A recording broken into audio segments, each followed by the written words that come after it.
Hey friends, happy Wednesday. Thanks for joining us for Unscripted on 13 Plus. I'm Anna Orsini. And I'm Carson Courier. Thank you for joining us. I think a very busy morning across the nation and Absolutely. here at home.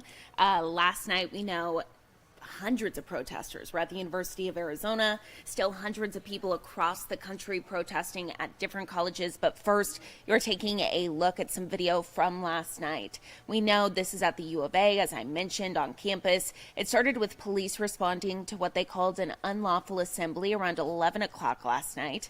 A 13 News photographer on the scene said there were about 70 protesters inside the encampment, these tents here, and around 300 supporters outside the police line signing for the protesters. Now, by 2:30 this morning, police said that they were deploying chemical irritant munitions and were asking the protesters to leave immediately and to disperse from the area. We know that there were arrests made, as you can see in some of the video. We do not know how many arrests were made, so it's something that we have reached out to UAPD for more information on, and TPD as well, hopefully getting some numbers in and also kind of learning what people were charged with who were there last night. But you can see a very active scene on U of A's campus in a situation that they were hoping to kind of, negate by saying, hey, there's this 10:30 curfew for events there on campus. That ended up not happening. People didn't leave campus by 10:30. Yeah.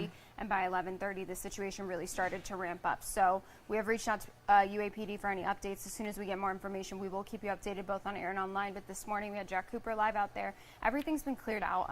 There aren't any more protesters there on campus. But it's crazy to imagine that just, 6-7 hours ago, this is what it looked like there on campus. Yeah, no, for sure. So our nightside crew didn't even leave the scene until about 3 a.m. Our very own Jack Cooper, as Anna mentioned, kind of took over, tried to figure out what exactly was happening there. We know some police officers there were actually getting bottles and other items thrown at them as they were trying to make this situation a little bit calmer, but you can see it did end up with a lot of arrests here. So as Anna mentioned, we're going to keep watching it, but we do want to show you some video that we just got into our newsroom this morning.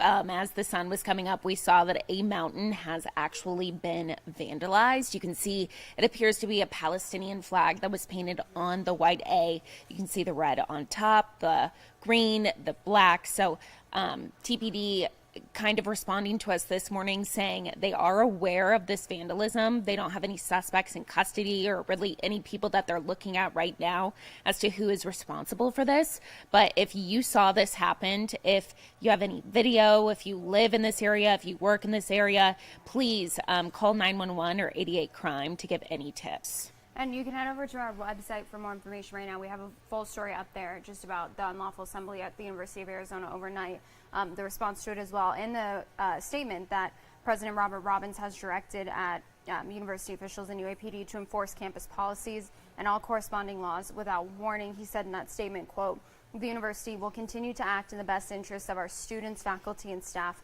to ensure their safety." Now, this all comes as the Board of Regents is scheduled to hold a presidential listening tour today. They're wanting to get feedback from a broad array of campus constituencies, organizations, and groups on the characteristics and qualities of the next U of A president. So this is the first of two expected to happen. This is scheduled to take place at the Environment and Natural Resources Building off of East Lowell Street from 4:45 to 6:15 this evening. I'm sure some of these events at the U of A will be brought up in that meeting.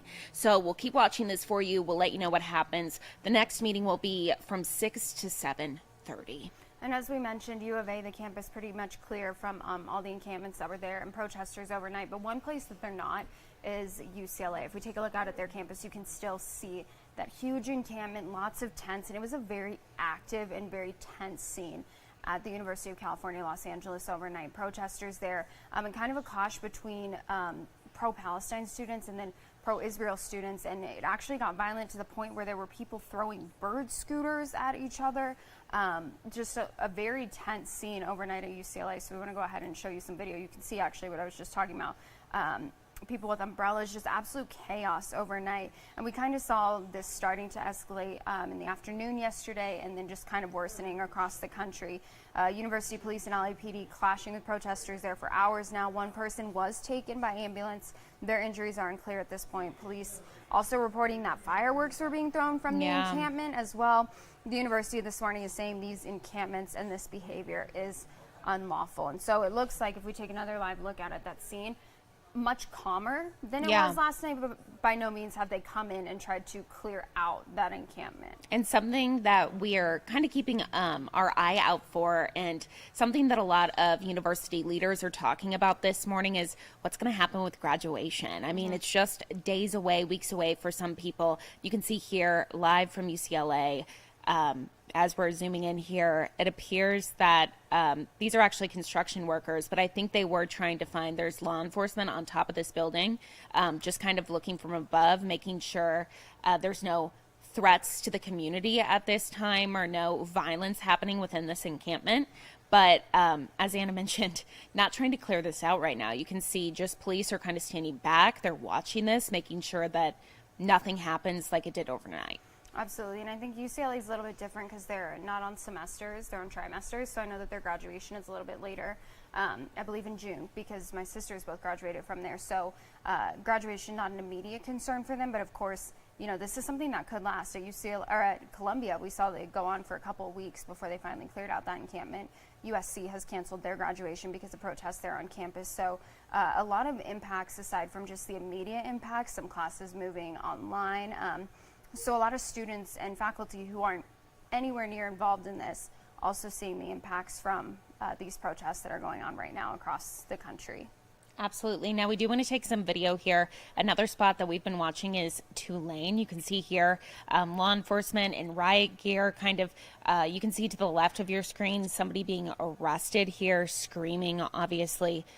We know overnight 14 arrests were made, including 2 students. So that means that most of the arrests were people who don't even go here or work at the university. We know 7 students have been suspended with another pending suspension due to participation in the, quote, unlawful demonstration. So we're looking into reports of university employees possibly participating in these protests this morning. But again, as we mentioned at UCLA, Anna mentioned that graduation might not be a direct concern here at Tulane. At a lot of other universities, a lot of these people who are getting in trouble cannot participate in graduation. So definitely a lot of things we're going to be watching this morning. But again, this is video from overnight in Tulane. And then we want to go ahead and take a live look out now at Wisconsin. So just kind of seeing some of those tents that are set up. We actually know that police moved in this morning and they began clearing out that encampment. At least 12 people were arrested as law enforcement officials moved in to take down and disassemble the campus encampment. Several people did resist arrest, according to an update from the university, but it's still unclear how many were affiliated with the school. You can see, again, just going through all this video, how tense each situation is at every university. I mean, this is Wisconsin, but you can see the video there. Police restraining a student there on campus, or what you assume to be a student and protester there on campus. Now, according to the university, that encampment violates school policy and a state law limiting certain types of activities on campus. The university said there's no threat to safety and that it will continue to operate normally today, but that police will remain on the ground to make sure that any continuing protests are safe and peaceful. Now, the one place that kind of started this entire thing, Columbia, our eye has been on this for so long. You're taking a look at New York this morning, some video overnight. You can see those police in rioting gear.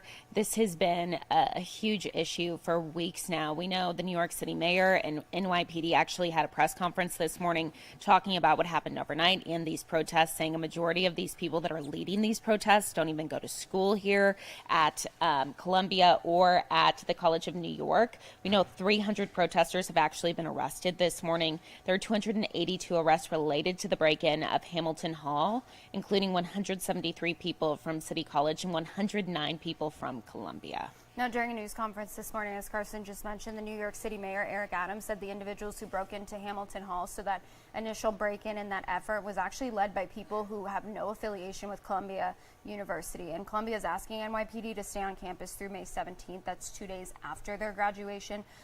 They've cleared that encampment completely out this morning, so just kind of trying to hopefully maintain the peace until they can get to the end of the school year. But you can't help but wonder, just knowing that Columbia was the epicenter of kind of where all these protests stem from. Seeing the escalation of this, I believe NYPD moved in around 5 o'clock our time yesterday. If that's not why all of these other protests escalated to the point that they did last night, just because this has kind of set the tone.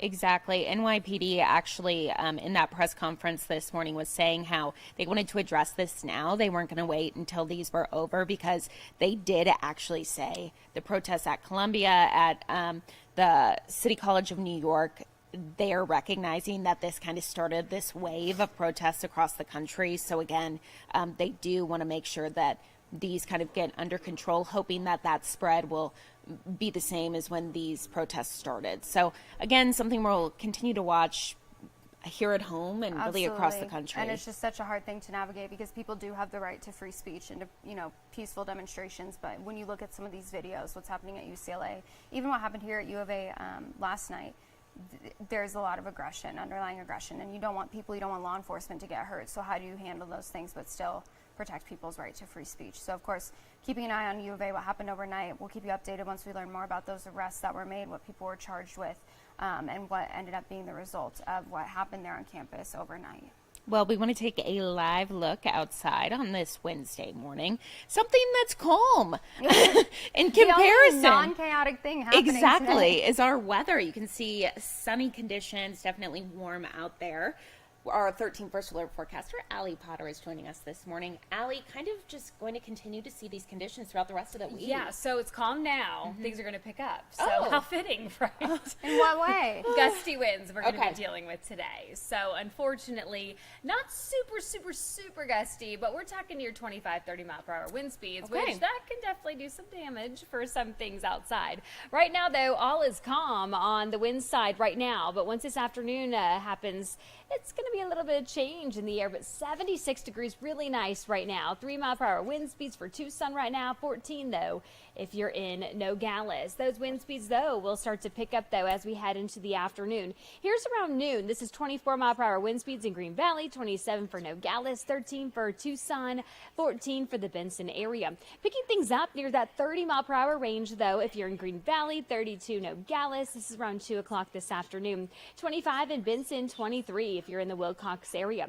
27 for Nogales as we head into that 5 o'clock time frame. Bisbee, look at you, at 30 miles per hour. Those wind speeds will calm down, of course, as you do go to bed this evening. Slight breeze, though, on and off throughout the week. Right now, we haven't clocked in any type of gusty winds because, as I mentioned, this afternoon things will start to pick up. But Nogales, you did 18 mile per hour winds at 8:54 this morning. And right before our show started in Marana, 16 miles per hour. A live look here in Tombstone, calm winds and not really crowded, in fact, but temperature-wise, really nice, though. 76 for Tucson, 69 Sierra Vista, 72 Nogales, 70 for Wilcox, 74 for Safford, and 82 if you're in the Marana area. This is all because of this ridge of high pressure warming us right back up. Now, there's a trough to the north of us, though. It's going to cause us to have a little bit of breezy conditions today, and then, of course, those gusty winds, though. But then we'll see those cooler temperatures. Once again, that's going to roll through, but it's too far north, though, in fact, to see us. So we're not going to see any type of rain, no mountain snow. Now, to the friends of us more so in the northern side of the state, yes. However, us, not so much. We'll see some breezy conditions, cooler temperatures, though, later on in the weekend, and then of course warming right back up early next week. Today's forecast, not too bad. You just gotta endure those gusty winds. I know everyone's favorite, right? 90 degrees in Tucson, 82 Nogales, 81 Sierra Vista, 84 if you're in the Douglas area. Your 13 First Alert 7-day forecast includes the 80s tomorrow, 89 degrees, 91 by Friday, 92 on Saturday. Those breezy conditions by Sunday, and then that cool down again thanks to that storm system to the north. No rain, but I think we'll take the big 8-5. Absolutely. And guess what? First day of May, it's gonna be May. I was like, what? Hilarious. For all you NSYNC fans All out there. you in Absolutely. Justin you have to Timberlake you fans. have to say it every You year. know them. You know have the to. meme. You know what we're talking about. Exactly. Well, thank you, Allie. Of course. Thank you. Now, some other things that we're keeping an eye on today, of course, we've had a lot of conversations recently about the abortion decision here in Arizona, and we know that today the debate over abortion in our state will heat up. The Arizona Senate's set to vote on a bill to repeal the law after the House passed that bill last week. If it does make it through the Senate today, it will go to Governor Katie Hobbs's desk, and she's vowed to sign that repeal. Now, we know today's vote comes as Attorney General Chris Mays filed a motion to delay the abortion ban from taking effect. She's asking the court to stay the ruling for 90 days. The AG's office needs to buy time to determine whether to ask the U.S. Supreme Court to review the lower court's decision. So again, this is happening today. This vote, we'll definitely be watching it. Make sure to download our 13 News mobile app. We will definitely send out a push alert as soon as we get some more information here on that vote. And something locally that we are keeping an eye on today, one of the 3 suspects arrested and charged in the Stop Cop City vandalism that happened back in February is going to be in court. Hassan has a court hearing to modify his conditions of release. That actually started at 9 o'clock this morning. It comes before a pre-trial conference happening on May 20th. Now, Hassan, along with Arlene Villalobos, Gabriel Parks, they're all facing multiple charges, including arson of an occupied structure, criminal damage, rioting, third-degree burglary, and conspiracy to commit arson of an occupied structure. You can see the 3 of them right there on your screen. Of course, we'll let you know the latest about what comes out of this hearing, both on air and online. And in so much lighter news today, kind of a chaotic scene at the Diamondbacks game. Yes, I saw this all over social media. Yeah, so what you're seeing here is a swarm of bees behind home plate, exactly where you don't want bees to be. And then you can see the man of the hour, the beekeeper, who they brought in, who was quite literally the star of the show. Yeah, because this game was delayed by more than 2 hours. So came in, got his little tools, everybody anxiously awaiting to see. Oh my goodness, is he vacuuming? I guess he vacuumed them up. I've never personally been as close to a bee swarm as that. I wouldn't go anywhere near it, so I wouldn't know if you vacuum them or what you do. But I love how he's just eating this up, making the most of his 15 minutes. He actually threw out the first pitch in the game. So yeah, definitely the hero of the night. Got an autographed ball, all the fun things. The D-backs would go on to win the game 4-3 in extra innings. So maybe the bees were a bit of good luck. Yeah. Oh my goodness! Did you know? So Mitchell, one of our producers, his parents are both beekeepers. Yeah, my uncle has bees. Super cool. Yeah. Well, wait, I want honey. So I can get you some honey. Right now they're just putting, because I guess you bring it. It's a whole thing, okay? And he always explains this to me. The queen has to be the right queen. Absolutely. Or else they'll attack other colonies, and so you have to keep them separate. And he very strategic. He also has chickens. So it's a whole thing at his house. He has the eggs and the honey, but yeah, he loves it. He loves his bees. I mean, we need them, right? Absolutely. I think it's super interesting watching the videos on social media of these beekeepers kind of looking for the queen, because they always have to find the queen, and then they just follow her wherever she goes. I know. I would love to be a queen in a beehive, because you really are that woman. You are. You control the whole thing. Yep. So, yeah, very, very interesting night for fans there. Yeah, glad nobody was stung, too. That could have been really bad. Definitely. The bees looked relatively calm, so that is the good news. We'll take a live look outside one more time. Beautiful conditions out there. Tree swaying a bit, so it is going to be a little bit breezy today. Just keep that in mind, 90 degrees. And then kind of a cool down next week, 85 on Monday, so just kind of got to get through until that point. But pretty consistent weather-wise, not really much changes. Absolutely. Going to be a gorgeous one out there. Definitely stay safe, everyone. Again, we're going to continue to watch these protests here at home, also across the country. I think a big question that everyone's asking is what will happen tonight. So again, make sure to watch on air. We'll post updates online, and then download our 13 News app. We will definitely send out push alerts for any new information that we learn. Also, any new information about arrests that happened last night at the U of A. So we'll be watching this for you. We'll give you the very latest as soon as we learn more. Absolutely. Thanks for joining us today for Unscripted on 13 Plus. Have a great rest of your Wednesday, and we'll see you back here tomorrow morning.